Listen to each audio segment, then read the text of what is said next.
Hello everybody, here's coming up tonight on Now, a somber time for the family that means so much to the people here in Maine. The impact that they've made on this community is just astounding. The Bushes are more than summertime celebrities to the people of Kennebunkport. The former president and first lady are true friends and neighbors. The community offers well wishes after news of Mrs. Bush's failing health. And downpours and strong winds batter the coast. When will the rain let up? Patriots Day is filled with American pride as a woman from the United States is the first to cross the finish line. This is News Center Now.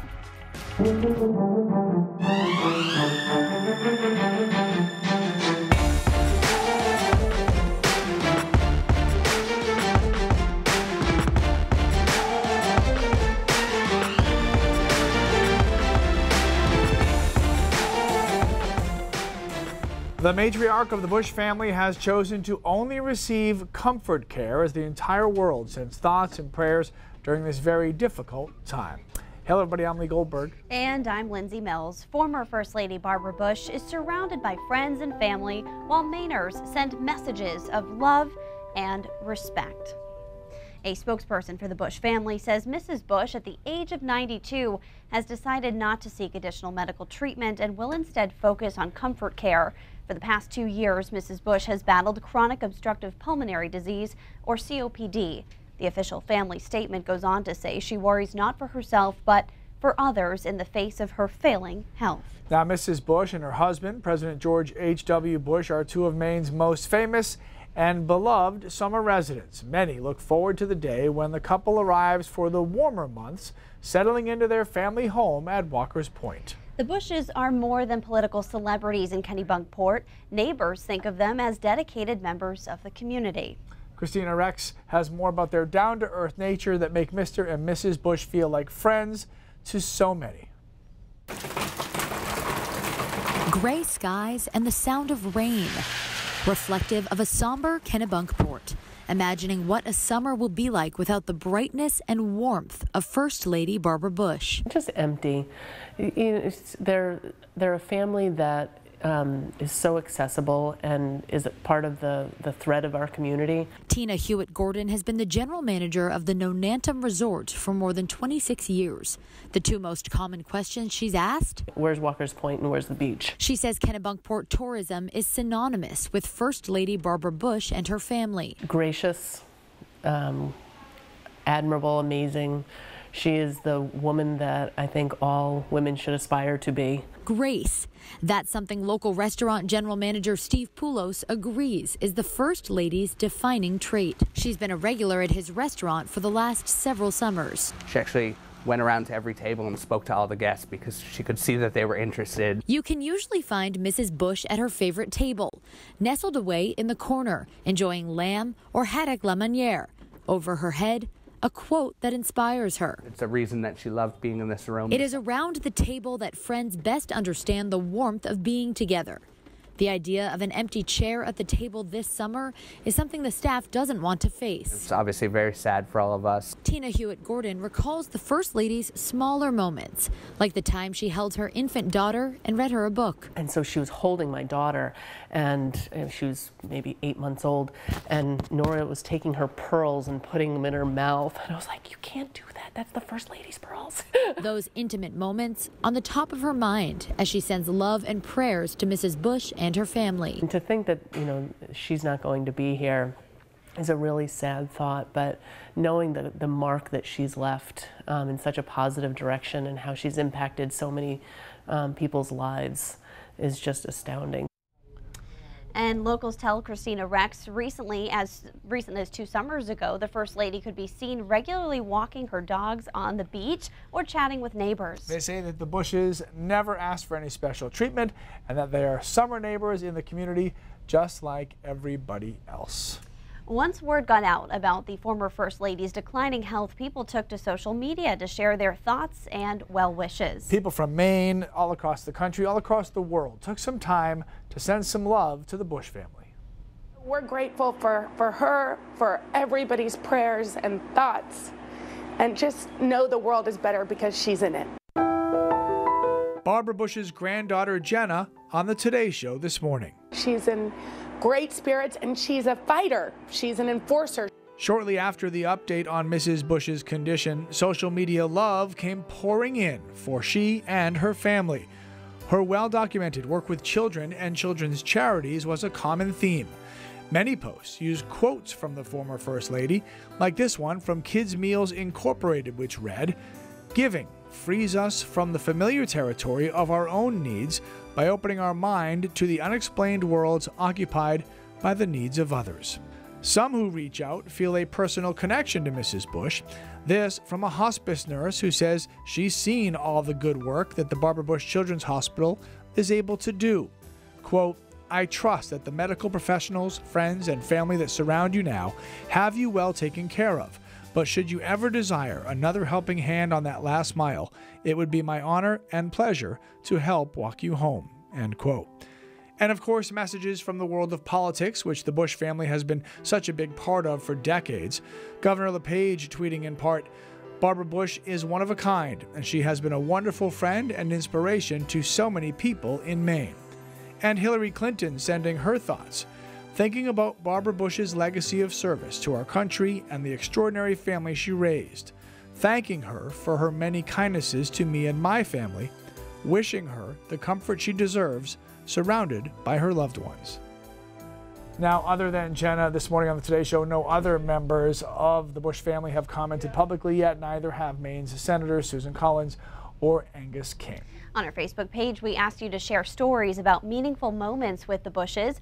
Greg says in 1993, he was caddying for Mrs. Bush. He got to ride in the presidential limo. A good woman with a heart of gold. Diane says she was a construction flagger for many years, and she recalls a time when Mrs. Bush drove by in her convertible, top down, and paused to wave at the construction crew. A down-to-earth lady, Diane says.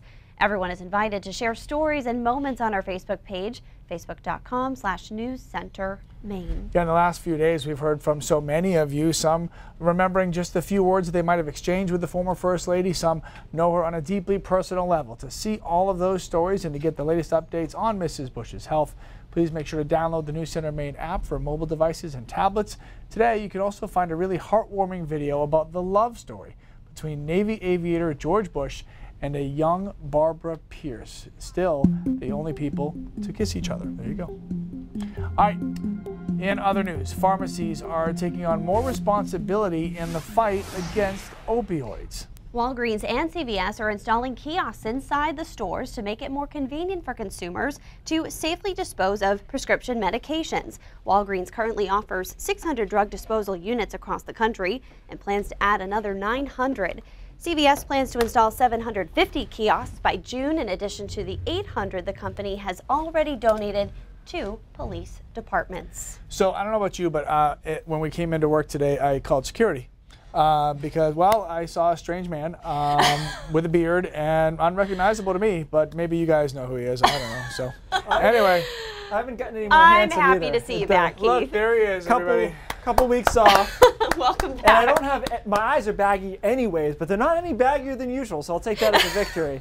All right, hey, what a tough day though to start coming back to work, just going to work on a Monday, because it is nasty out. Temperatures, these are high temperatures, 39 in Portland, 36 in Bangor, 30 in Rangeley, and of course, in addition to that, we have all kinds of precipitation on the map. It's been mainly rain, but heavy rain along the coastline. We have seen some ice accretion. A couple of viewer pictures I've gotten into the foothills here in some of the valleys where it has actually accreted on driveways, not so much the roads, but ice accretion continues here over the next couple of hours. And the heavy bands of rain are mixing down some very gusty winds as well. The back edge of the heavier precipitation moving through northern Massachusetts, so things will lighten up later on tonight. But before we get there, winds continue to increase. 46 miles an hour, the last gust in Portland, 32 in Wiscasset, 32 in Rockland. We should stay just south of damaging wind gusts, but we could see some sneak over 50 miles an hour over the next couple of hours. Okay, so guys, the rest of the week is better than today. That doesn't say much, but we'll talk about it in a few minutes. Welcome back. All right. Clocks, calendars, fitness trainers, we use our cell phones for pretty much everything now, but would you want to use a mobile driver's license? Let us know right now on our Facebook live stream, because we'll be talking about it later on now. Barbara and I know whose turn it is to pay. pretty cool couple to double date with. Coming up, we speak to the Kennebunkport pair that became fast friends with H.W. and Mrs. Bush.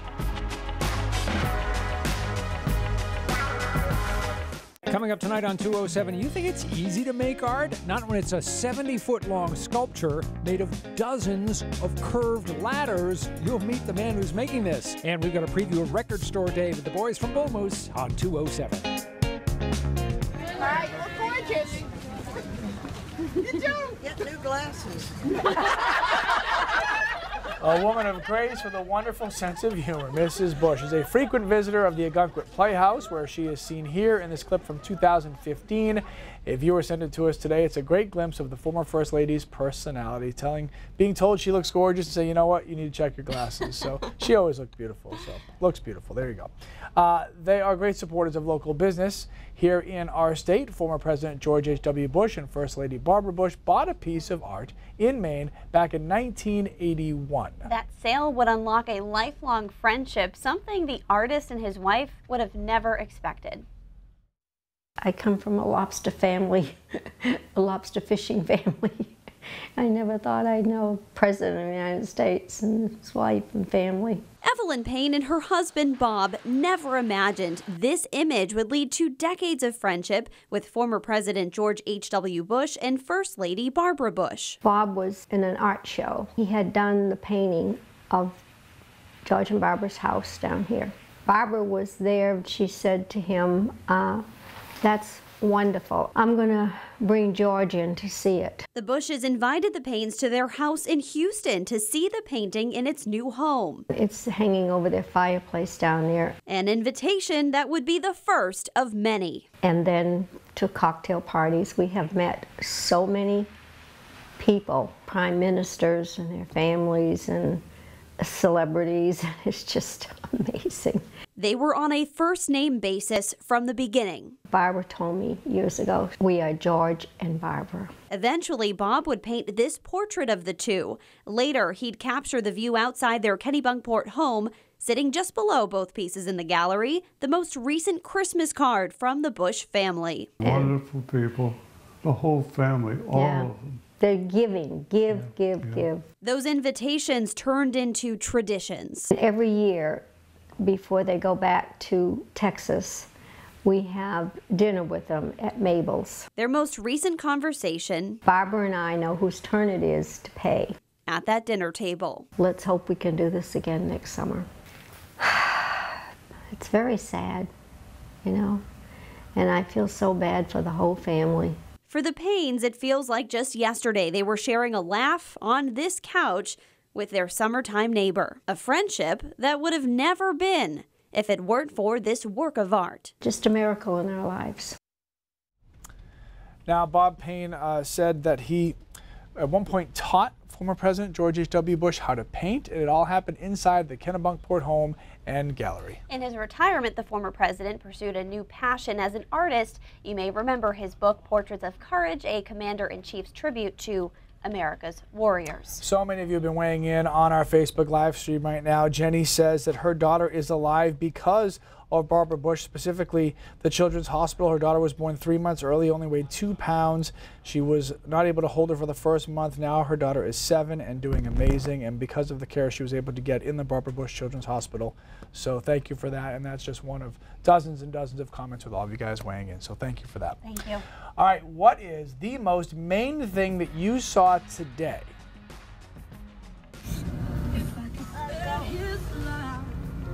That's a horse or a donkey. How about a moose going for a light jog? That is so Maine. It's coming up. A moose on the loose. Remember that brief taste of spring we got on Friday? Will it ever be back? I know, just my face exactly too. Look at this board. Who's back and better than ever? This guy. When we come back. If you weren't just watching on Facebook Live, you probably should fire that up too. Single greatest moment. Exactly. In the behind you the never know what scenes you're history gonna of our get. show. Yeah, it was, and I didn't hurt myself, so that's really And you're important. not winded. I'm actually really impressed by that. No, we're good. One time I actually wear professional shoes today, and this is what happens. This weather is, you know, so I had 2 weeks paternity leave. I was hoping, we got like 2 nice days out of that. And it doesn't look that great over the next It's not week. good stroller walking weather. No, and I was like, of course we don't know what we're doing. Right. So I'm like, I just wanted to try the stroller out. Also of note, Portland sidewalks, not great for strollers, as it turns out. A little bumpy. A lot of cobblestones on them. bumpy. Yeah, a lot of cobblestones. Hey, yeah, today's pretty nasty. We got a little of everything. Heavy rain along the coastline, some freezing rain inland, and some of that, as I mentioned, has actually accreted on some of the driveways. Not so much the streets, but certainly on grass and trees there. And some heavy bands of rain have pushed their way into Brunswick and moving right into Bridgeton right now as well. Not any thunder with this, but heavy rain and gusty winds. Back end moving out, though, of western Massachusetts. So the end is near as far as the heavy stuff goes over southern Maine. It'll be after midnight, though, over mid-coast and down east before we clear out. Wind gusts have been high, 46 miles an hour in Portland due east, 32 in Wiscasset, 28 in Bar Harbor. You'll see this core of heavier winds move into down east Maine over the next couple of hours, and they'll start to lighten up over southern Maine. But some of the gusts so far have been impressive. 57 miles an hour in South Bristol, Portland 48 officially, and lots in the 30s and certainly 35 plus. There's been quite a few of them. So later on tonight, here we are, 1 a.m. You can see the heaviest winds is over down east Maine. We're starting to lighten up over southern Maine, and by tomorrow the winds are gone. And also a little bit of sunshine for tomorrow. Not a beautiful day, unfortunately, more like partly cloudy with a couple of rain showers. You can see through the day temperatures get into the 50s though, which seems mild, even though it's actually just average this time of the year. But the hits keep on coming because after a decent day on Tuesday and Wednesday, our next storm system moves in on Thursday, and that will be rain and mountain mix and inland mix again. So this is another mixed situation through the end of the week before the weekend clears out into what looks like a better looking weekend. So if all of this works out and the weekend is as it appears, 50 to 55 and sunny, I think we'll take that as a victory. But again, the average high this time of year is around 51, 52, but we just have not even sniffed that in a while. So it seems like it's a big deal when we get there. One more storm on Thursday and Friday. Big picture, it is what it is. I don't see a huge pattern change here. Hey, it was raining sideways at one point earlier today, Right. so Sure. anything that's not that, I'll take. This is one of the worst weather days of the year, I think. You know, I'd rather snow over this any day. Well, welcome back. Yeah, Happy to have you. yeah, cool. Great. So almost every day we are pretty much reminded that the future is here. Our phone is quickly replacing our wallet. You can keep all your credit cards right in that little thing. And now one state is testing what the world would be like if our driver's licenses were on our smartphones too. Katie Ortiz explains mobile driver's licenses and why the idea isn't far-fetched for Maine. It could very well be that in the next few decades, we won't have a Bureau of Motor Vehicles anymore. We won't have driver's licenses anymore. A pretty bold statement from Maine's Secretary of State, but technology has made everyday tasks smarter. Things have changed so incredibly rapidly, and they continue to. You think about like Google Pay, for example, or Amazon Prime, and some of these other things. Money is changing, and that's revolutionary in so many ways. You may soon add this to your Apple or Google wallets, mobile driver's licenses, or MDLs, something the state of Delaware is testing for 6 months. The concept is on Maine's radar. The discussion around a smartphone application to have your driver's license, we've had a couple of conversations about that over the last 5 or 6 years. So far, we haven't had a wicked big demand for it. So we haven't taken it out there. We usually work where we have demand. The pilot study will see how MDLs work in real-world scenarios, like going to a bar or getting pulled over by a police officer. In theory, a cop could ping a driver's smartphone to request their MDL information before even walking up to the car. An important feature, enhanced privacy. MDLs can show the driver's address, birthday, and license number upon request. Otherwise, it just shows the driver's photo and if they're over 18 or 21. You see it now. For all intents and purposes, if that was what the legislature wanted us to do, we would make that sort of thing available. The issue we would have would be how would we get the digital license to the customer? And that would be a technology cost for us. And a potential technology nightmare should there ever be a data breach. It'd be quite dangerous for people because we would have things like their medical records. If they have diabetes and they have to update their medical records with us, the Real ID calls for scanning in the certified copy of your birth certificate. And we build our security plans around the premise of not if we get breached, but when we get breached, and then how to deal with it afterwards. You know, we're not going to whistle by the graveyard and pretend we're never going to get breached. Security concerns aside, are mobile driver's licenses right for a state like Maine? You know, a place not exactly full of millennials. I don't think the aging demographic is necessarily an impediment to any of this, you know, because I think older people make use of these sort of things too. No, we can do anything. Should we? That's the question. That was Katie Ortiz reporting. All right, if you ever need a reminder of why it's important to stop at a stop sign, watch this. This moose should be a pretty good story of caution. The video is so Maine. It was shared by Justin just outside of Fort Kent. If you see anything that makes you go, that's so Maine, please send it to us, post to our Facebook page, or tag News Center Maine in your post. Coming up on News Center at 5:30, we'll have the latest updates for you on Mrs. Bush's health. Also ahead, the town of Ellsworth welcomes a recovery center badly needed in Maine's more rural towns and cities. We'll take you inside the facility. And President Trump's lawyer is in court arguing the FBI had no right to take records from his home and office. Those stories and more straight ahead on News Center Maine at 5:30. Raindrops when we come back. Linden wins in Boston. Desiree Linden of Michigan is the first American woman to win the Boston Marathon since 1985. This is also her first major marathon win. Everyone in New England and the whole country, honestly, was pumped to see Team USA take first. In fact, 6 of the top 7 finishing women are American this year. Pretty cool stuff.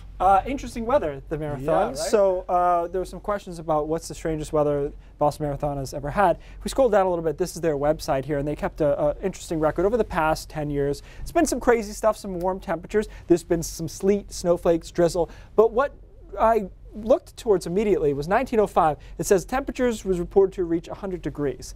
The reason I found that shocking is Boston almost never reaches 100 degrees regardless. So of course, being the guy that I am, I had to look it up.